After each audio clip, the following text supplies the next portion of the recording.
Good morning friends, praise Lord. നിങ്ങൾ ശ്രവിക്കുന്നു ജീവൻ്റെ അപ്പം. നമ്മൾ ഫാദർ യുവർ കിങ്ഡം കം, ദൈവത്തിൻ്റെ രാജ്യത്തിൻ്റെ മഹത്വം, ദൈവത്തിൻ്റെ രാജ്യത്തെക്കുറിച്ചാണ് നമ്മൾ പഠിച്ചുകൊണ്ടിരിക്കുന്നത്. യേശു പഠിപ്പിച്ച പ്രാർത്ഥനയാണ് മത്തായിയുടെ സുവിശേഷം 6-ാം അധ്യായം 10 മുതൽ. നമ്മൾ സ്വർഗ്ഗസ്ഥനായ ഞങ്ങളുടെ പിതാവേ, നാം വിസ്തീകരിക്കണമേ, ഞങ്ങളുടെ രാജ്യം വരണമേ എന്നുള്ള പ്രാർത്ഥന. നമ്മൾ 3 കാര്യമാണ് രാജ്യത്തെപ്പറ്റി നമ്മൾ പഠിക്കുന്നത്. ഒന്ന്, you have to pray for the kingdom. Yesu പറഞ്ഞല്ലോ, പിതാവേ അങ്ങയുടെ രാജ്യം വരയണമേ എന്ന് നമ്മൾ അത് പ്രാർത്ഥിക്കണം. രണ്ടാമത് ഞാൻ പറഞ്ഞു, seek after the kingdom. Matthew chapter 6:33, Mathai 6:33 പറയുന്നു, seek first the kingdom of God and righteousness, all things will be added unto you. മുമ്പേ ഫസ്റ്റ് എൻ്റെ രാജ്യവും നീതിയും അന്വേഷിപ്പിൻ, അതോടുകൂടി നിങ്ങൾക്ക് എല്ലാം ലഭിക്കും. അതുകൊണ്ട് എന്ത് തിന്നും, എന്ത് കുടിക്കും, എന്ത് ധരിക്കും എന്നോർത്ത് വേവലാതിപ്പെടണ്ട. നിങ്ങൾ look at the birds of the air. ആ പക്ഷികളെ, പറവകളെ നോക്കുക. അത് വിതയ്ക്കുന്നില്ല, കൊയ്യുന്നില്ല, കളപ്പുരയിൽ കളക്ട് ചെയ്യുന്നില്ല. Look at the lilies of the field. വയലിലെ താമര നോക്ക്, പുഷ്പങ്ങളെ നോക്ക്, അത് എത്ര മനോഹരമായി സ്വർഗീയ പിതാവ് അതേക്ക് ചമച്ചിരിക്കുന്നു. നിങ്ങൾ എന്തിനാണ് വരി ചെയ്യുന്നത്? നിങ്ങൾ എന്തിനാണ് ടെൻഷൻ? ആർക്കും ടെൻഷൻ പാടില്ല കേട്ടോ. നമ്മൾ എന്തിനാ നാളെക്കുറിച്ച് വിചാരപ്പെട്ട് ചിന്തിക്കുന്നത്? അതുകൊണ്ട് ഒരു പ്രയോജനമില്ല. Tension will increase your age. It will advance your ageing. It will bring wrinkles on your face. Other worries and it will spoil your beauty. അതൊക്കെയാണ് സംഭവിക്കുന്നത്. അതൊക്കെ ഞാൻ പഠിച്ചു ദൈവവചനത്തിൽ. അപ്പം നമ്മുടെ ടെൻഷനൊന്നും വേണ്ട. എല്ലാ വരീസും കർത്താവിൻ്റെ കരങ്ങളിലേക്ക് കൊടുക്കുക എന്നാണ് ദൈവവചനം പഠിപ്പിക്കുക. അങ്ങനെ നമ്മളൊന്ന് ചെയ്ത് നോക്കിക്കേ. അപ്പോൾ നമ്മുടെ സകല ചിന്താകുലം എൻ്റെ മേൽ വിട്ട് അവൻ്റെ മേൽ വെച്ചു കൊള്ളുക എന്നാണ് പറഞ്ഞത്. രാവിലെ തുടങ്ങി, ദൈവമേ എൻ്റെ എല്ലാ പ്രശ്നങ്ങളും, എൻ്റെ എല്ലാ തോട്ട്സ്, എൻ്റെ എല്ലാ സിക്നെസ്, എനിക്ക് എന്തൊക്കെയുണ്ടോ അസുഖങ്ങൾ, പ്രോബ്ലങ്ങൾ, അതെല്ലാം അങ്ങേക്ക് ഞാൻ തരുന്ന കർത്താവേ, അത് ക്രൂസിലേറ്റതാണല്ലോ, ഡിവൈൻ എക്സ്ചേഞ്ച് എനിക്ക് തന്നതാണല്ലോ എന്ന് പറഞ്ഞ് നമ്മൾ പ്രാർത്ഥിക്കണം. അപ്പോൾ നമ്മൾക്ക് ആ ടെൻഷനെല്ലാം പോകും. നമ്മൾ എന്ത് ചെയ്യണം? മുമ്പേ ദൈവത്തിൻ്റെ രാജ്യം അന്വേഷിക്കണം, ദൈവത്തിൻ്റെ രാജ്യത്തിന് വേണ്ടി പ്രാർത്ഥിക്കണം. മൂന്നാമത് ഞാൻ പഠിപ്പിക്കുന്നത്, we have to work for the kingdom. ദൈവത്തിൻ്റെ രാജ്യം ഇത്ര ഇമ്പോർട്ടൻ്റ് ആണ്.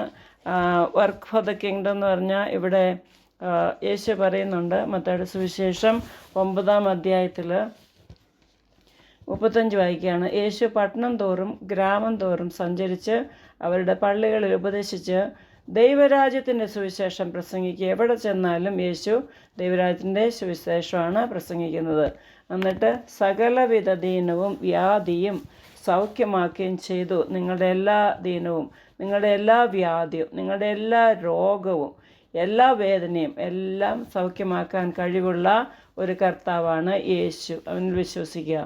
അത് കഴിഞ്ഞ് എഴുതിയേക്കുവാണ്, അവൻ പുരുഷാരത്തെ ഇടയനില്ലാത്ത ആടുകളെ പോലെ കുഴഞ്ഞവരും ചിന്നിയവരുമായി കണ്ടിട്ട് അവരെക്കുറിച്ച് മനസ്സലിഞ്ഞുവെന്ന്. He had compassion for dum.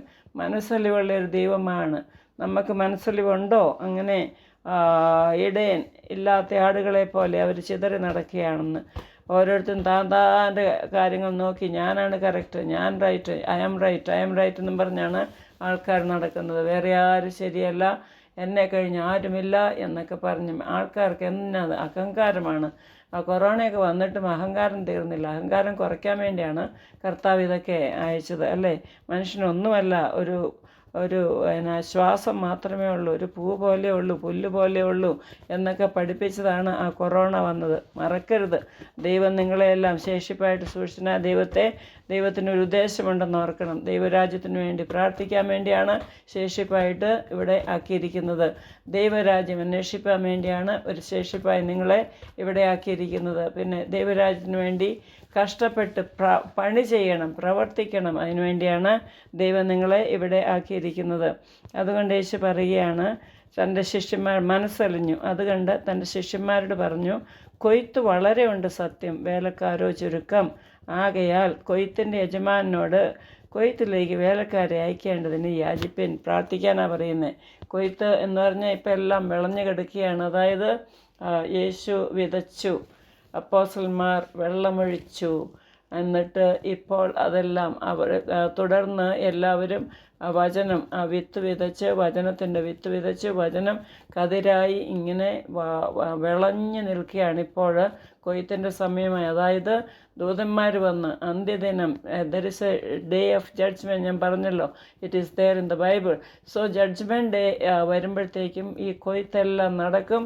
എന്നിട്ട് ചീത്തയല്ല നരകത്തിലേക്കും നല്ല വിത്ത് സ്വർഗത്തിലേക്കും വിടും. അതാണ് ഇവിടെ കൊയ്ത്തെന്ന് ഉദ്ദേശിക്കുന്നത്. അപ്പോൾ നമ്മളിപ്പോൾ കൊയ്തുകൊണ്ടിരിക്കുകയാണ്. നമുക്ക് അവരെല്ലാം നട്ടതല്ലേ, അവർ വിത്ത് വിതച്ചു, നട്ടു, വെള്ളം ഒഴിച്ചു, വളർത്തി എന്ന് പറഞ്ഞാൽ ആത്മാക്കളുടെ കാര്യമാണ്.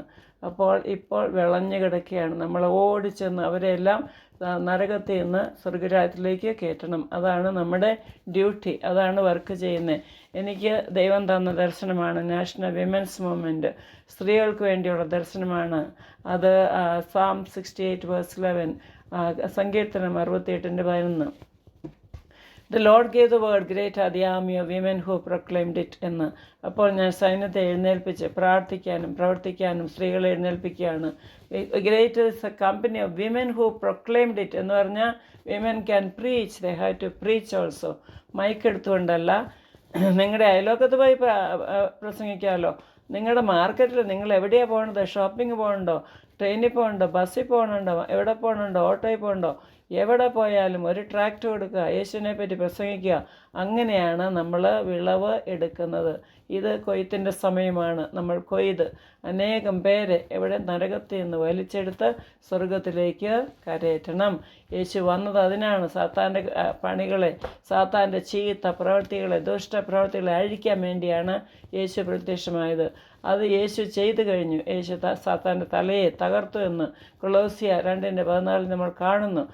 വെപ്പൺലെസ് ആക്കി, നിരായുധവർഗമാക്കി. അവിടെ ഈ സാത്താൻ നല്ലപോലെ ആംഡായിരുന്നു. മൊത്തം എല്ലാ അധികാരവും എടുത്ത് വലിയ മിടുക്കനായിട്ട് ലൂസിഫറായിട്ട് ചമഞ്ഞ് നടക്കുകയായിരുന്നു. പക്ഷേ യേശു തല ഇങ്ങനെ ചവിട്ടി താഴ്ത്തി. പിന്നെ എന്തിനാണ് ആയുധം എല്ലാം മാറ്റി അവനെ നിരായുധവർഗമാക്കി എന്നാണ് പറഞ്ഞ്.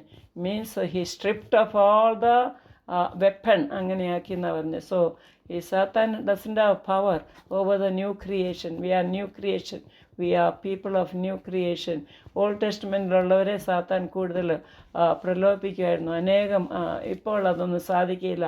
ഇപ്പോൾ യേശു ഉള്ളിൽ വരുന്നവർ, പരിശുദ്ധാത്മാവുള്ളവർക്ക് ഉള്ളവരുടെ മേൽ സാത്താൻ ഒരു അധികാരമില്ല. നമ്മൾ സാത്താനെ ഭയപ്പെടാൻ പാടില്ല. സാത്താൻ നമ്മളെ ഭയപ്പെട്ട് ഓടണം. Resist the devil and he will flea എന്നാണ് ബൈബിൾ പറയുന്നത്, ദൈവവചനം. അങ്ങനെ സാത്താനെ ഭയപ്പെട്ടാൽ നിങ്ങളുടെ വീട്ടിൽ കയറും, നിങ്ങളുടെ തലയിൽ കയറും, നിങ്ങളുടെ ഉള്ളിൽ കയറും.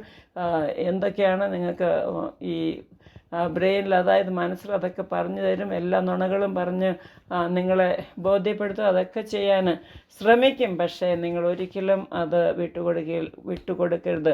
നിങ്ങൾ ആ പ്രലോഭനത്തിൽ വീഴരുത്. നോ പറയണം. അങ്ങനെ ദൈവരാജ്യത്തിന് വേണ്ടി വർക്ക് ചെയ്യാൻ എത്ര പേര് റെഡിയാണ്?